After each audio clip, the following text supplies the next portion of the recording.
बिस्मिल्लाहिर्रहमानिर्रहीम, अस्सलाम वालेकुम। पाकिस्तान और दुनिया भर में देखने और सुनने वालों को अब्दुल कादिर का सलाम।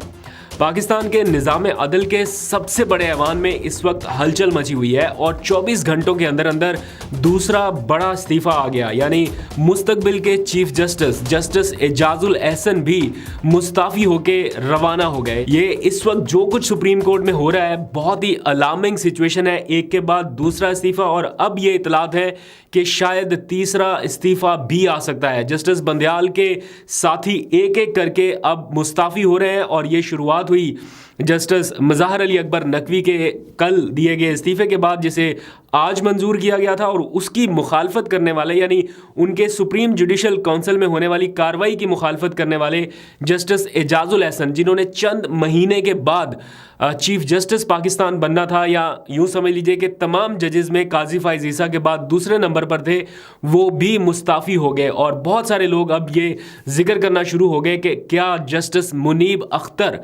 वो भी मुस्तकबिल के चीफ जस्टिस हैं, क्या वो भी रिज़ाइन करने जा रहे हैं। बहुत सारी आईब्रोज इस वक्त रेज हो रही हैं। बहरहाल इस वक्त जो कुछ हो रहा है अदालती निज़ाम में वो बहुत ज़्यादा अलार्मिंग है और इसको शायद बहुत जल्द हल होने की ज़रूरत है। आज और भी बहुत सारी खबरें हैं, लेकिन इस वक्त टेलीविज़न चैनल्स की ये मेन स्टोरी है। इसके साथ साथ ये व्लॉग मैं इसलिए भी थोड़ा जल्दी कर रहा हूँ क्योंकि थोड़ा स्टैंड बाई पर रखा गया है कि एक बहुत अहम प्रेस कॉन्फ्रेंस कुछ देर में होने जा रही है बैरिस्टर गोहर की।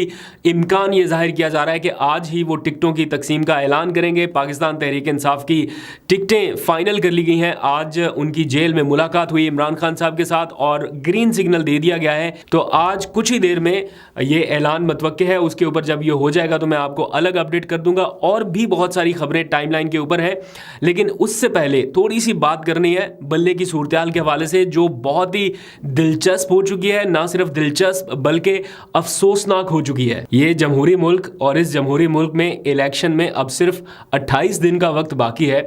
टिकटें जमा कराने के लिए ये आखिरी 24 घंटे बाकी है। सिर्फ आखिरी 24 घंटे के बाद डेडलाइन ख़त्म हो रही है। और एक ऐसे वक्त में इस मुल्क की सबसे बड़ी पार्टी का जो बल्ले का निशान है, जो साइन है, मजाक बना के रख दिया गया है। एक अदालत का फैसला नहीं माना जा रहा, बार बार दिए गए फैसले नहीं माने जा रहे, और फिर मामला चला गया अब सुप्रीम कोर्ट में। बेंच बन गया है। बहुत ही दिलचस्प सूरत मैं इसलिए कह रहा हूँ कि ये बेंच ना सिर्फ सुप्रीम कोर्ट में बना है बल्कि हाई कोर्ट में भी बना है। और अदलिया किस तरह से पिस के रहेगी इन सारे मामलों में, वो ये कि सुप्रीम कोर्ट कल टेकअप करने जा रही है इलेक्शन कमीशन की दरख्वास्त को कि जनाब उन्होंने पेशावर हाई कोर्ट का फैसला नहीं माना। ये पहली बार नहीं है। सुप्रीम कोर्ट का इंतखाबात के हवाले से फैसला नहीं माना था, ये तो फिर बल्ले के निशान के हवाले से है। तो इसमें अदालतों को खुद सोचना होगा कि ऐसी दरखास्तों को इंटरटेन करने से पहले काजी फाइज ईसा साहब को ये तो पूछना चाहिए कि जो हाई कोर्ट का ऑर्डर था उसके ऊपर अमल दरामद कहाँ पे है।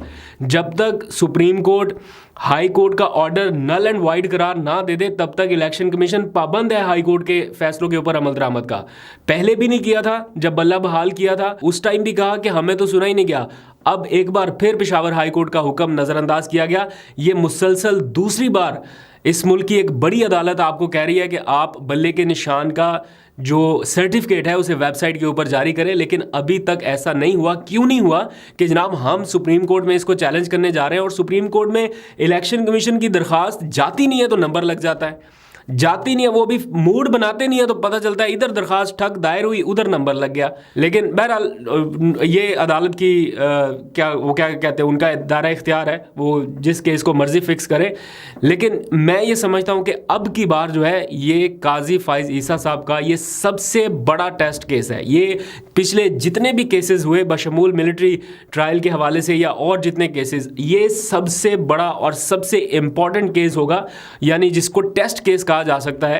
कि सबको जब पता चल रहा है कि इलेक्शन कमीशन एक पार्टी को टारगेट कर रहा है, मतलब एक बार फिर इलेक्शन कमीशन बहसियत इदारा बल्ले का निशान हथियाने पर मज़ीद नज़र आ रहा है। जिसका काम है इलेक्शन कराना, वो इलेक्शन लड़ने वाली जमात के साथ लड़ने बैठ गया है। और वो किसी सूरत नहीं चाहते कि जनाब ये इनको बल्ले का निशान मिले और इलेक्शन हो।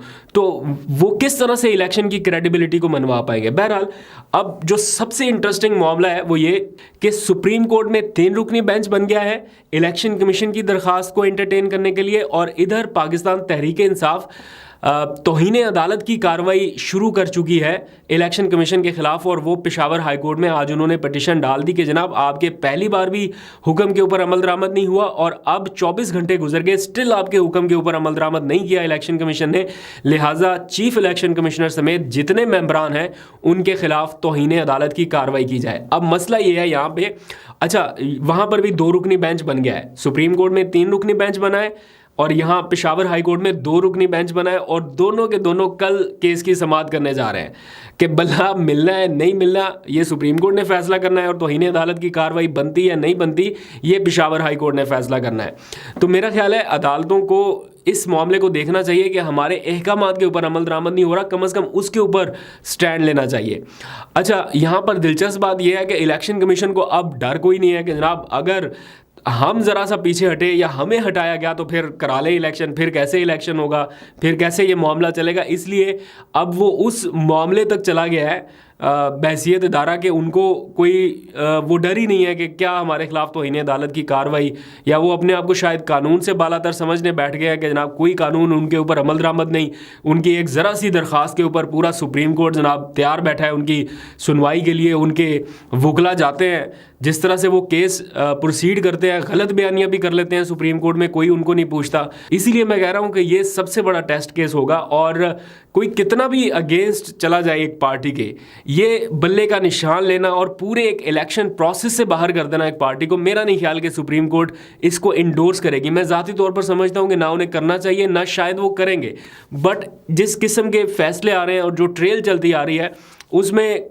सब चीज़ें जो है वो क्या कहते हैं अनएक्सपेक्टेड तरीके से हो रही है, और होने को कुछ भी हो सकता है। आज वो पीटीआई के लोग गए इलेक्शन कमीशन में रिटन एप्लीकेशन लेके कि जनाब ये हाई कोर्ट का ऑर्डर है और ये हमारी दरख्वास्त है, बराए मेहरबानी बल्ले का निशान बहाल करें, लेकिन अभी तक उसके ऊपर कोई अमल दरामद नहीं हुआ और ना इलेक्शन कमीशन का मोड लग रहा है अमल दरामद करने का। और फिलहाल जो सिचुएशन नज़र आ रही है वो यही कि इलेक्शन कमीशन शायद बहसियत इदारा ये फैसला कर बैठा है कि वो किसी तौर पीटीआई को इलेक्शन में नहीं आने देगा बल्ले के साथ। तो देखते हैं क्या होता है, इदारे इनसे भी ऊपर हैं, अब वो अपनी रिट कैसे मनवाते हैं या क्या वो फैसले देते हैं उसके ऊपर पूरे मुल्क की नज़रें रहेगी।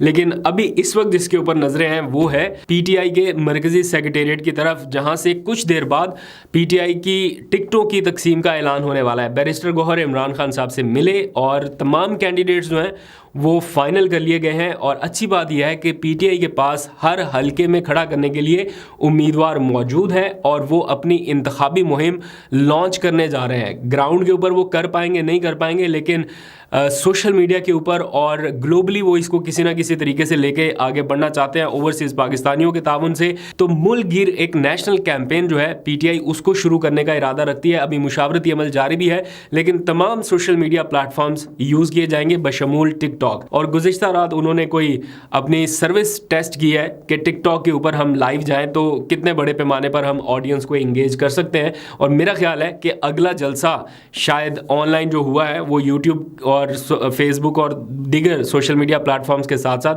टिकटॉक के ऊपर भी हो। तो देखते हैं कि पीटीआई इन टूल्स को कैसे इस्तेमाल करते हैं। एक खबर पीटीआई के कैंप से भी आई है, गुज़िश्ता रात उन्होंने अपनी टिकटों की तकसीम का ऐलान कर दिया, और इस ऐलान के साथ ही काफ़ी जो पीएमएलएन के लोग हैं नाराज़ दिखाई दिए। ऐसा लग रहा है कि जो उनके वफादार जानिसार और मियाँ साहब के नारे लगाने वाले लोग थे जिन्होंने काफ़ी कुर्बानी दी, जो नाहल भी हुए और पता नहीं क्या क्या कुछ, उनको नज़रअंदाज करके जो तगड़ी असामियाँ थी और रजीम चेंज के जो एक तरह से इन पार्टी के लिए सहूलतकार बने उनको ज़्यादा टिकटें मिली हैं और सीट एडजस्टमेंट जो है वो की गई है। तो बैसाखियों के सहारे एक पूरा सेटअप जो है वो खड़ा किया जा रहा है इलेक्शन लड़ने के लिए पीएमएलएन की तरफ से। लेकिन दूसरी तरफ पीटीआई उनके पास एक एक हलके में जायद उम्मीदवार भी हैं, ऑल्दो के जो एक ट्रेल रही कागजात नामजदगी मुस्तरद करने से लेके फिर एपलेट ट्रिब्यूनल और फिर हाई कोर्ट तक गए, तो काफ़ी हद तक वापस गेन किया पीटीआई ने। तो अब इमरान खान ने चूँकि टिकटॉक की मंजूरी भी दे दी है, तो देखते हैं कि कौन कौन से नए नाम सामने आते हैं। इसमें बड़ा ज़रूरी है कि ऐसे लोगों को भी सामने लाया जाए जो वफ़ादारी की एक मिसाल बन के सामने आए हों इस मुश्किल हालात में, चाहे वो निचले लेवल का कोई वर्कर ही क्यों ना हो, 5th 6th टियर का कोई वर्कर हो या फिर 2nd 3rd टियर की लीडरशिप में से कोई, लेकिन टिकट कम अज़ कम उन लोगों को, उन नौजवानों को या उन अफराद को मिलना चाहिए जो पार्टी के इस मुश्किल वक्त में साथ खड़े रहे हैं। लेकिन इसके साथ साथ ऐसे लोगों की भी ज़रूरत है जो पार्टी को आगे लेके चल सके, जो पार्टी के नज़रिए को आगे लेके बढ़ सके और इस सिस्टम को समझने की सलाहियत रखते हों और मेंटली इतने स्ट्रांग हो कि इमरान खान के उस नज़रिए को या उस सोच को मैच कर सकें जो वो लेके आगे बढ़ना चाहते हैं पाकिस्तान की तरक्की के हवाले से। अच्छा जी, और जाते जाते एक खबर जो मैंने सुबह में डिस्कस की थी, साइफर ट्रायल जो कलअदम करार दिया आज इस्लामाबाद हाई कोर्ट ने, जो 14 दिसंबर से ऑनवर्ड सारी कार्रवाई थी साइफर ट्रायल की, वो सारी की सारी कलअदम करार दे दी गई है। उसका अब तहरीरी फैसला भी जारी कर दिया है अदालत ने, और अदालत ने अपने इस फैसले में लिखा कि जो हुकूमती मुआवन है यानी अटॉर्नी जनरल हैं, वो खुद ये तस्लीम कर रहे हैं कि 14 दिसंबर के बाद की जो कार्रवाई है वो दुरुस्त नहीं थी। ये पहली बार नहीं हुआ, दूसरी बार अदालत के अहकामात आए कि ये ट्रायल ठीक तरीके से नहीं चलाया जा रहा। जो इमरान खान के फैमिली मेम्बरान हैं या जो लीगल टीम है वो ये समझते हैं कि अगर एक जज साहब बार बार इस तरीके की कार्रवाई कर रहे हैं जिसको अदालत ये समझती है कि वो दुरुस्ती नहीं है, तो उन जज साहब से उन्हें इंसाफ होता शायद नज़र ना आए। तो इसलिए वो उन जज साहब की भी तब्दीली के लिए कोई बाज़ाब्ता दरख्वास्त दायर करने का इरादा रखते हैं। इस हवाले से मुशावरती अमल जारी है, और अगर जज साहब तमाम के तमाम हुकूमती अहकामात को मद्देनज़र रखते हुए ट्रायल चलाएंगे तो फिर उसके ऊपर क्वेश्चन ज़रूर उठेंगे। अगर उसके ऊपर बात करने वालों को सीक्रेट एक्ट के तहत कार्रवाई का भी एक ख़दशा रहेगा तो फिर उस ट्रायल के ऊपर सवालात ज़रूर उठेंगे। तो इसीलिए दूसरी बार अदालत ने मुदाखलत करते हुए इस ट्रायल को पहले स्टे ऑर्डर दिया इसके ऊपर, और अब सारी कार्रवाई जो 14 दिसंबर के बाद जितने गवाहान को बुलाया गया, जितनी गवाहियाँ हुई, वो सारी कलअदम करार दे दी गई हैं। तो अब दोबारा से ट्रायल 14 दिसंबर के बाद की पोजीशन से शुरू होगा। तो देखते हैं, आपको अपडेट करता रहूँगा। अभी ज़रा टिकटों की तकसीम वाले मामलात को मैं ज़रा देख लूँ, अगर कोई प्रेस कॉन्फ्रेंस हुई तो आपको उसके ऊपर भी लेटर अपडेट कर दूँगा। अभी तक के लिए इतना ही, अपना बहुत सा ख्याल रखिए। अल्लाह हाफिज़।